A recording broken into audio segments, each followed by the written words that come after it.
નમસ્કાર મિત્રો, વિડીયોની અંદર આપનું હાર્દિક સ્વાગત છે। મિત્રો, ગુજરાતના નહીં પરંતુ ભારતના લોકલાડીલા અને સુપરસ્ટાર એટલે કે વિક્રમભાઈ ઠાકોર શું ચૂંટણી લડશે?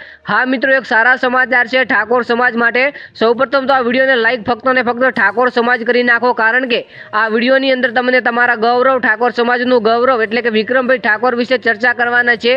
શું ખરેખર વિક્રમભાઈ ઠાકોર ચૂંટણી લડશે અને આખરેકાર લડશે તો ભાજપની અંદર લડશે કે કોંગ્રેસની અંદર?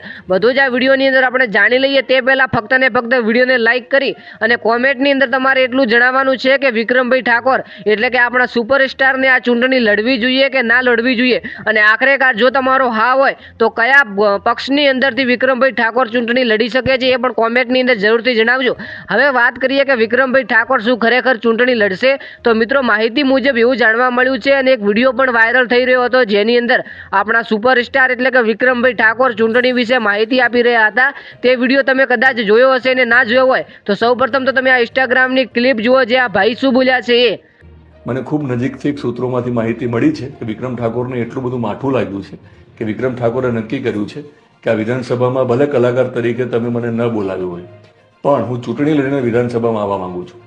વિક્રમ ઠાકોરે નક્કી કરી લીધું છે કે આગળ તો હા મિત્રો, તમે આ ક્લિપ જોઈ લીધી જેની અંદર આ ભાઈ બોલી રહ્યા છે કે આપણા વિક્રમભાઈ ઠાકોરને ચૂંટણી લડવી જોઈએ, પરંતુ કયા પક્ષની અંદરથી લડવી જોઈએ હજુ નક્કી નથી થયું। અને આખરેકાર મિત્રો વિક્રમ ઠાકોર ચૂંટણી લડશે કે નહીં લડે એનું જણાવી દઉં તો મિત્રો વિક્રમભાઈ ઠાકોરે કોઈ ઓફિશિયલી જણાવ્યું નથી કે હું પાક્કું 100% આ ચૂંટણી લડીશ, પરંતુ માહિતી મુજબ અને સોશિયલ મીડિયા દ્વારા એવું જાણવામાં આવ્યું છે કે વિક્રમભાઈ ઠાકોર પણ ચૂંટણી લડશે। અને તમને બધાને ખબર છે કે ટૂંક સમય પહેલા ખજૂરભાઈનો પણ વિડીયો વાયરલ થયો હતો એટલે કે નીતિન જાનીનો પણ વિડીયો વાયરલ થયો હતો અને તે પણ વિડીયોની અંદર કહી રહ્યા હતા કે 2027ની ચૂંટણી આવે છે, હું લડવાનો છું।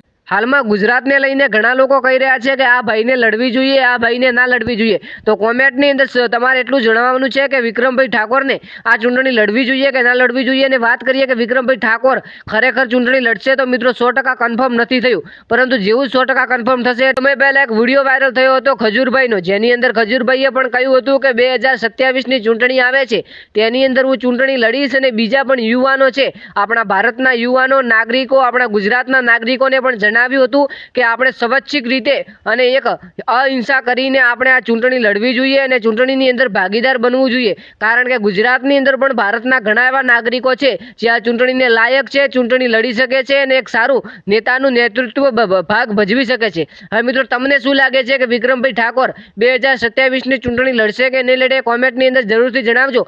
આપણી આ ચેનલ પર નવા આવ્યા હોય તો ચેનલને સબસ્ક્રાઇબ કરી લેજો। અહીંયા કોઈ મોટા સુપરસ્ટાર કે પછી કોઈ નાના માણસનો નહીં, પરંતુ ગુજરાતની તમામ નાની મોટી માહિતી મેળવવા માટે અને ખાસ કરીને સાચી અને સચોટ માહિતી મેળવવા માટે અમારી આ ચેનલ એટલે કે જય ગુગા શોર્ટ યુટ્યુબ ચેનલને સબસ્ક્રાઇબ કરવાનું ભૂલતા નહીં। અને ખાસ મિત્રો બીજી વાત જણાવવાની કે આપણે ઇન્સ્ટાગ્રામની અંદર પણ એક પેજ છે જય ગુગા શોર્ટ યુટ્યુબ ચેનલ કરીને, એટલે કે જય ગુગા શોર્ટ એ પેજની અંદર પણ તમે ફોલો કરી શકો છો તેમને। ત્યાં તમને ઘણા બધા સારા એવા ટ્રેન્ડિંગ ટોપિક પર વિડીયો મળી રહેશે, તો ખાસ કરીને ઇન્સ્ટાગ્રામની અંદર જઈને તમે સર્ચ કરજો જય ગુગા શોર્ટ, ત્યાં તમને આપણું પહેલું પેજ જોવા મળશે, ફોલો કરજો। અને હા, તમારે કોઈ પણ પ્રકારનો પ્રોબ્લેમ આવતો હોય, તમે વિડીયો બનાવતા હોય ને તમારે પણ યુટ્યુબની અંદરથી પૈસા કમાવા હોય પરંતુ તમારો વિડીયો વાયરલ નથી થઈ રહ્યો અથવા કોઈ પ્રોબ્લેમ આવે છે, તો એકવાર ત્યાં જરૂરથી મારો કોન્ટેક્ટ કરજો। જો મારાથી બનશે તો તમને 100% રિપ્લાય આપીને સાચું સજેશન કરીશ। તો આપણે મળીશું એક જોરદાર નવા વિડીયો સાથે, ત્યાં સુધી આપ સર્વે મિત્રોનો અને ઠાકોર સમાજનો દિલથી ખૂબ ખૂબ આભાર। Thank you.